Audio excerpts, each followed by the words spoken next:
झारखंड में रांची पुलिस ने कल मेन रोड में 10 जून की हिंसा के दौरान पत्थरबाजी और तोड़फोड़ की घटना में शामिल उपद्रवियों का पोस्टर जारी किया। पुलिस ने राजधानी रांची में जाकिर हुसैन पार्क के पास चौक पर पोस्टर लगाया भी। इन पोस्टरों को घंटे भर बाद लेकिन उतार लिया गया। इस मामले में पुलिस ने अपना पक्ष देते हुए कहा कि पोस्टर में कुछ संशोधन करने हैं, इसके बाद फिर से इसे लगाया जाएगा। बता दें कि राज्यपाल ने 15 जून को डीजीपी नीरज सिन्हा सहित प्रशासनिक अधिकारियों को राजभवन तलब कर उपद्रवियों को गिरफ्तार करने के निर्देश दिए थे और इसके लिए उन्होंने उपद्रवियों की पहचान के लिए पोस्टर लगाने के निर्देश दिए थे। लेकिन इसके बाद पुलिस प्रशासन ने उपद्रवियों के पोस्टर शहर के अलग अलग चौक चौराहों पर लगाने का निर्णय तो लिया, लेकिन उसे कुछ ही घंटों में हटा लिया गया। इसकी शुरुआत जाकिर हुसैन पार्क के पास के चौराहे से की गई थी और पोस्टर में कहा गया था कि इन उपद्रवियों के संबंध में किसी को कोई जानकारी हो तो रांची पुलिस को सूचना दे। सूचना देने वाले व्यक्ति का नाम और पता गुप्त रखा जाएगा। तो यहाँ पर तस्वीरें हम आपको दिखा रहे हैं रांची मेन रोड की, जहाँ पर 10 जून को हुए उपद्रव में जो शामिल थे चेहरे, उनकी पहचान के लिए ये पोस्टर लगाए जा रहे थे, लेकिन कुछ ही देर बाद इन पोस्टर्स को दोबारा हटा दिया गया। नजर जरूर देख रहे हैं।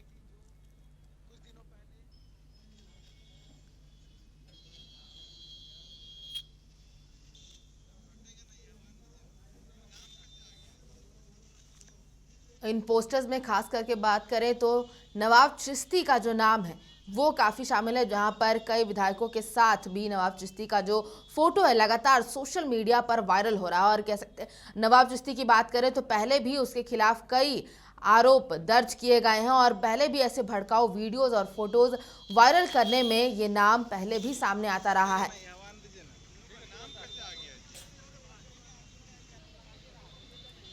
और इस पूरी खबर पर जानकारी के लिए जुड़ रहे हैं न्यूज रूम से लाइव हमारे सहयोगी पंकज प्रसून। पंकज जी, पहले तो ये पोस्टर जो है कल लगाए गए, उसके बाद फिर तुरंत कुछ ही देर में इसे हटा लिया गया है। जो इतना बड़ा विवाद हुआ है राजधानी रांची में, उसका एक सियासत अलग ही रूप हमें देखने को मिल रहा है। देखिए प्रभा, प्रशासन की ओर से एक बयान आधिकारिक आ गया है। प्रशासन ने कहा है कि ये पोस्टर दोबारा लगाए जाएंगे। जो पहली बार जो पोस्टर लगाया गया था उसमें कुछ संशोधन होना है। अब संशोधन किस तरह का है इसके बारे में पूछे जाने पर न सिटी एसपी ने भी कुछ नहीं बताया, रांची एसएसपी ने भी कुछ नहीं बताया। हो सकता है कि कुछ नाम और जोड़े जाएं, कुछ लोगों के नाम हटाए जाए, इस तरह का ये अंदाजा लगाया जा रहा है। दूसरी बात कि जिस तरह से पोस्टर लगाए गए बहुत जल्द सोशल मीडिया पे वायरल हुआ वो, फिर उसके बाद 10 मिनट के अंदर हटा दिए गए। इस पर राज्यपाल जो है, गवर्नर है झारखंड के, उन्होंने संज्ञान लिया है। उन्होंने पूछा है कि आखिर चल क्या रहा है, आखिर किसके इशारे पर पहले लगाए गए और फिर आखिर क्यों हटा दिए गए, इस पर उन्होंने जवाब मांगा है।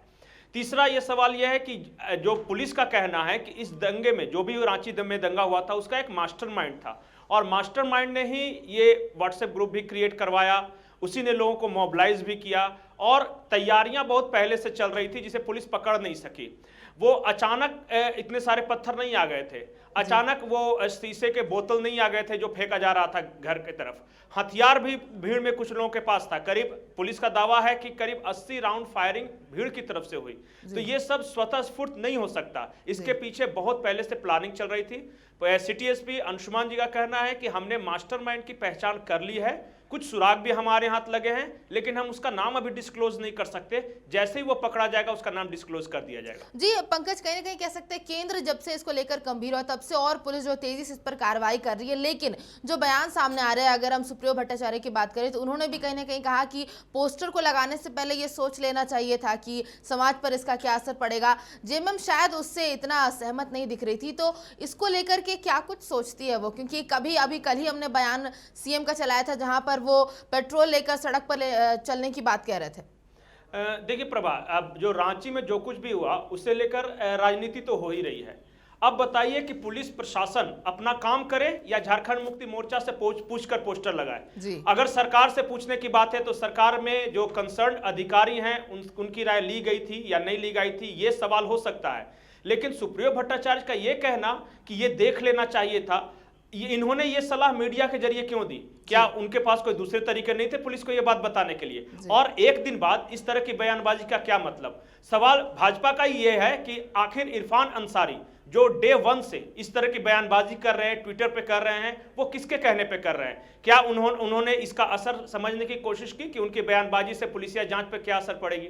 बीजेपी का यह भी आरोप है कि हमारी तरफ से तो कभी इस तरह की बयानबाजी नहीं की गई, पुलिस प्रशासन का कौन एसपी को हटाओ, सिटी एसपी को हटाओ, या इस तरह जांच करनी चाहिए। ये सत्तारूढ़ दल के जो नेता हैं, जो विधायक हैं, वो आखिर पुलिसिया जांच पर सवाल क्यों कर रहे हैं? दूसरी बात यह है कि पुलिस पे क्या दबाव बनाने की कोशिश है, क्योंकि एक तरफ जो राजभवन रिपोर्ट ले रहा है, केंद्र सरकार गृह मंत्रालय ने रिपोर्ट मांगी थी तो राजभवन को जाहिर था कि पूछना ही था पुलिस से कि क्या कुछ चल रहा है जांच में, आपने क्या क्या कार्रवाई की। दूसरी ओर ये कांग्रेस के विधायक या फिर जेएमएम के जो नेता है वो आखिर किस अधिकार से पुलिस से सवाल कर रहे हैं? क्या सरकार उनसे सवाल पूछ रही है, या ये अपने पर्सनल व्यक्तिगत स्तर पर ये सवाल कर रहे हैं, और इनके सवालों का मैसेज समाज के बीच किया जा रहा है? ये एक बहुत बड़ा सवाल जी। तो पंकज, क्या लगता है ये जो पॉलिटिकल प्रेशर के कारण कहीं ना कहीं जो हमें इसका साफ रिजल्ट देखने को मिला कि पोस्टर लगे लेकिन थोड़ी देर बाद उतार दिया गया, अब आगे क्या कुछ होने वाला है? देखिए प्रभा, हमें जो जानकारी है पुलिस पॉलिटिकल प्रेशर में नहीं है। भले ही कुछ लोग ऐसे हैं जो प्रेशर बनाने की कोशिश कर रहे हैं, लेकिन यहाँ के एसएसपी हों, सिटी एसपी हों, या फिर जो एसआईटी बनी है, उनका कहना है कि हम अपना काम करेंगे, जो कानून के अनुसार है वो काम करेंगे, हमें जांच की जिम्मेदारी मिली है, हम जांच करेंगे, और जो भी उचित होगा इस पूरे केस को क्रैकडाउन करने के लिए हम करेंगे। अब बाहर कौन जाके क्या बयानबाजी करता है, इससे हमें कोई असर नहीं पड़ता, लेकिन सोचना इन नेताओं को है कि आखिर ये मीडिया के जरिए या ट्विटर के जरिए इस तरह दबाव बनाकर हासिल क्या करेंगे? क्या कानून को अपना काम नहीं करने देना चाहिए? दूसरा सवाल जो पुलिस तो नहीं लेकिन मीडिया से पूछ रही है कि ये मकसद क्या है? कहीं ऐसा तो नहीं है कि अपना अपना टारगेट वोट बैंक को देखते हुए ये बयानबाजी की जा रही है? आखिर कोई निष्कर्ष चाहता है या मामले को उलझाना चाहता है? ये बहुत बड़ा सवाल है। जी पंकज, आखिरी सवाल बस आपसे करूंगी कि डीसी ने एक और बात कही कि जितने भी उपद्रवी हैं उनका लिस्ट एक जारी किया गया, और जहां वहां पर क्योंकि जहां हिंसा हुई वहां कई जो प्राइवेट व्हीकल्स और चीजें हैं उनकी भी बर्बादी थी, उसको भी लेकर के मुआवजे की बात की गई थी, तो वो अभी तक कहां पर पहुंच पाई है? जी बिल्कुल, आपने सही सवाल किया कि कुछ प्रॉपर्टीज का नुकसान हुआ था इस पूरे दंगे के दौरान।